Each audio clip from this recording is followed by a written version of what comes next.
Salam alaikum, bismillah ar-Rahman ar-Rahim. Donc on commence le chapitre numéro 2 qui concerne la physique nucléaire, programme du deuxième bac international, option française, sciences maths, sciences physiques et SVT. Voilà, la leçon numéro 1, c'est la décroissance radioactive. On va consacrer cette vidéo pour la stabilité et l'instabilité du noyau. Donc la physique nucléaire, c'est la physique qui s'intéresse au noyau des atomes. Structure du noyau de l'atome. Donc tout d'abord, petit 1, structure du noyau de l'atome. Donc on sait bien que le noyau d'un atome contient des protons et des neutrons. Il contient Z protons et N neutrons. Et N, elle est égale à A-Z. On va voir ce que ça veut dire A après. Le proton P, donc c'est une particule chargée positivement, donc charge C plus E, qui est égale à 1,6 10 puissance moins 19 coulombs. Sa charge est positive. E, c'est ce qu'on appelle la charge élémentaire. Et il y a الشحنة الابتدائية. Il y a أصغر شحنة معروفة. Notez bien aussi que la charge de l'électron est égale à moins E. Voilà. Donc la charge de l'électron dans un atome est égale à moins E, qui est égale à moins 1,6 10 puissance moins 19 coulombs. Et la charge du proton, elle est égale à plus E, qui est égal à 1,6 10 puissance moins 19 coulombs, qui est positif. Le neutron, on le symbolise par N, et la charge est nulle. Il n'est pas chargé. Donc, le noyau, il contient des protons et des neutrons. Z protons et N neutrons. Le proton chargé positivement, sa charge c'est plus E, qui est égal à 1,6 10 puissance moins 19 coulombs. Le neutron N est sans charge. Le symbole du noyau, c'est X à Z. X, c'est le symbole de l'élément chimique. Par exemple, si on a l'hydrogène, X, c'est grand H, H majuscule. Si on a le carbone, X, c'est C majuscule. L'oxygène, X, c'est O majuscule. Z, c'est ce qu'on appelle le nombre de charges. Le nombre de charges, et le nombre de charges, il représente le nombre de protons dans le noyau. Z, c'est le nombre de protons dans le noyau. Il s'appelle le nombre de charges. Et A, c'est le nombre de nucléons dans le noyau. Les nucléons, ce sont les protons et les neutrons. Donc A, c'est ce qu'on appelle le nombre de masse, et il est égal au nombre de nucléons. Les nucléons, ce sont les protons et les neutrons. Donc on a A est égal à Z plus N, le nombre de protons plus le nombre de neutrons. Ça veut dire que le nombre de neutrons est égal à A moins Z. Un exemple, le noyau du chlore, l'atome de chlore, Cl1735. Donc le nombre de protons, c'est Z égale 17. Le nombre de neutrons dans le noyau, c'est A moins Z, c'est-à-dire 35 moins 17, qui est égal à 18. 2.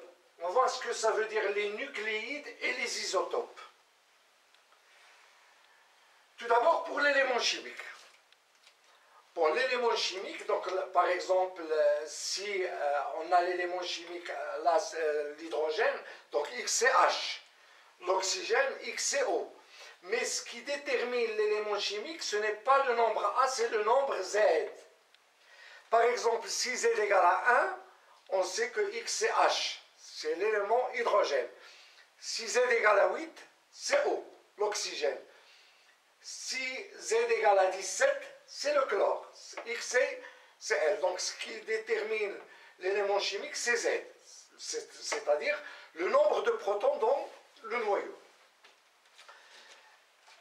Exemple. Donc là, on a C. Voilà, Z égale à 6, donc c'est le carbone. Donc c'est 12, 6. On a un noyau du carbone. De même là, on a C, Z égale à 6, donc il s'agit bien du carbone. Mais là, on a A égale à 12, et là, A égale à 14. C'est-à-dire que dans ce noyau, le nombre de neutrons est égal à 12 moins 6, c'est 6. Et là, le nombre de neutrons, c'est 12 moins 6 qui est égal à 6. Et là, le nombre de neutrons, c'est 14 moins 6 qui est égal à 8. Donc ce noyau et ce noyau, même s'il s'agit bien du noyau de carbone, ils sont différents. Donc pour différencier ce noyau de celui-là, on dit qu'il a noyau du carbone 12, c'est-à-dire A égale à 12, et là, noyau du carbone 14. Voilà, ça c'est le noyau du carbone 12, et là, le noyau du carbone 14. Et tous les noyaux C12-6 forment un nucléide. Voilà, je vois. Garde les noyaux, les noms 12, A égale à 12 et Z égale à 6, tous ces noyaux forment ce qu'on appelle un nucléide. De même, tous ces noyaux, C6-14, forment un nucléide. Ce nucléide et ce nucléide sont différents.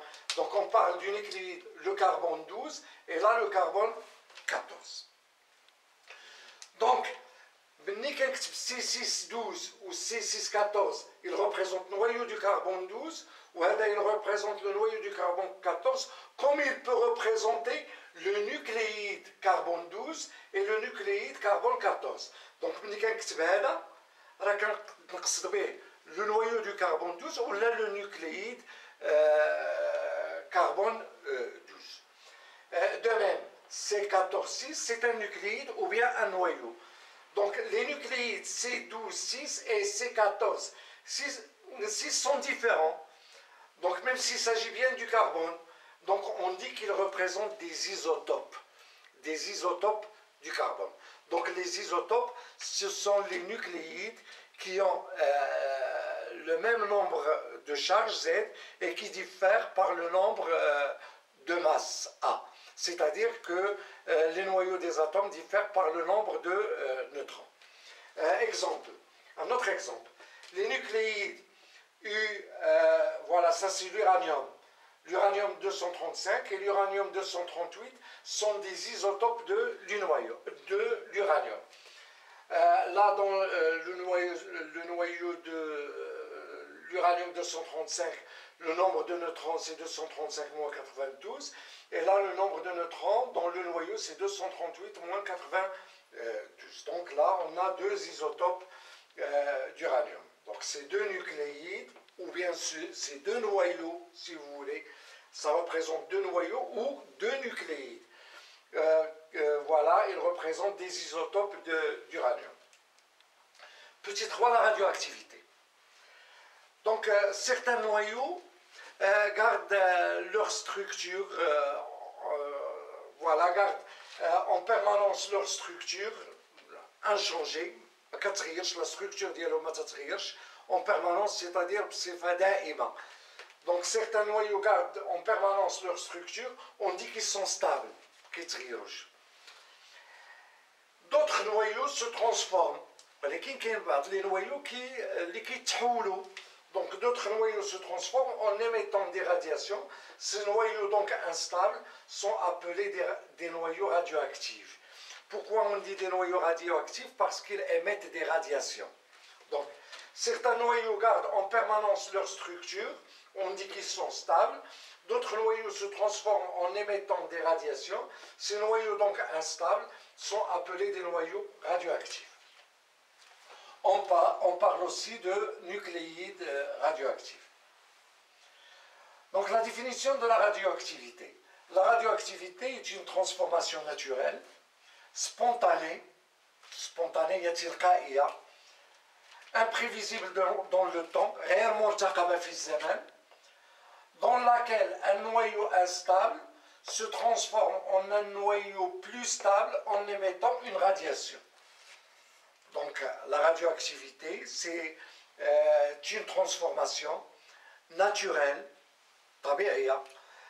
spontanée, imprévisible dans le temps, réellement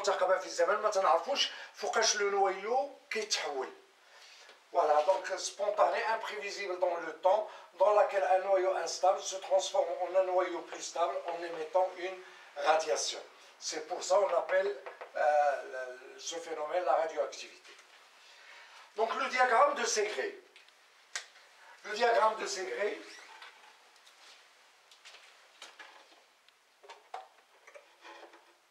voilà, c'est ce diagramme. Donc le diagramme Zn, voilà, on a deux axes, Zn. C'est un diagramme dans lequel on représente chaque nucléide par un petit carreau, assimilé à un point.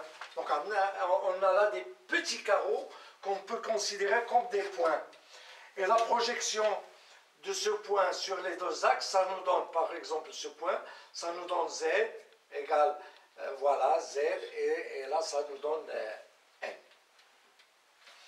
La projection de ce point sur les deux axes nous donne Z et N. Voilà, donc on sait qu'il y a des nucléides stables et des nucléides instables. Là, on a tous les nucléides.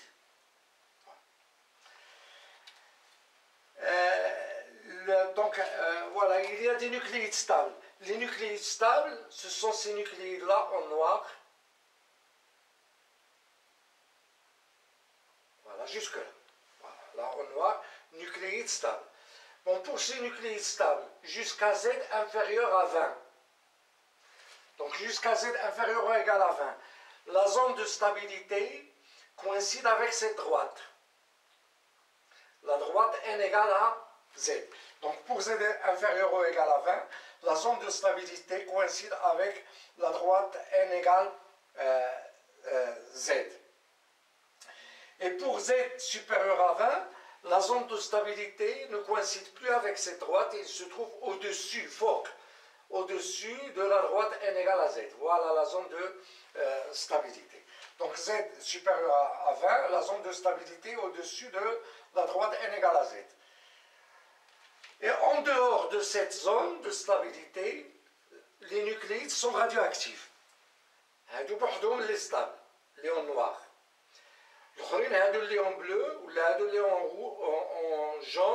en orange, ولا هادو qui sont en vert, sont tous instables. Donc ils sont radioactifs.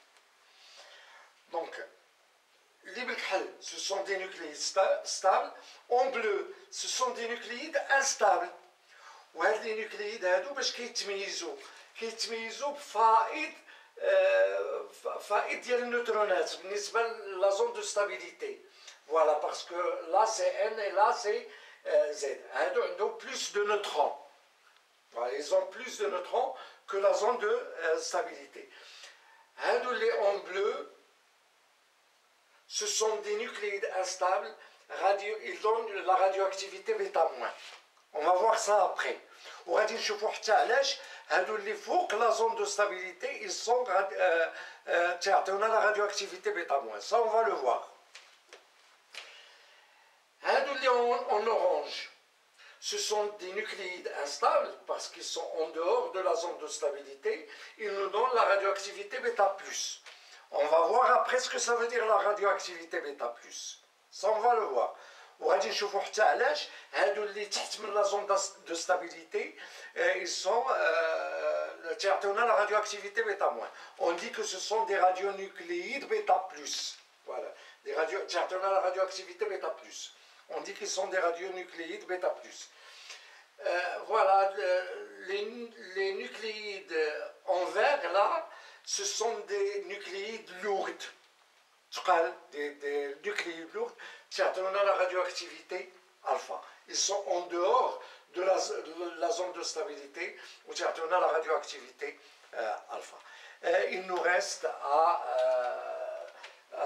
à définir ce que c'est que la radioactivité alpha, la radioactivité β-, la radioactivité β+, et ça c'est ce qu'on va voir dans la prochaine vidéo. Et si vous aimez ce contenu, ce que je viens de faire, faites j'aime, partagez la vidéo et s'abonnez à la chaîne. À bientôt.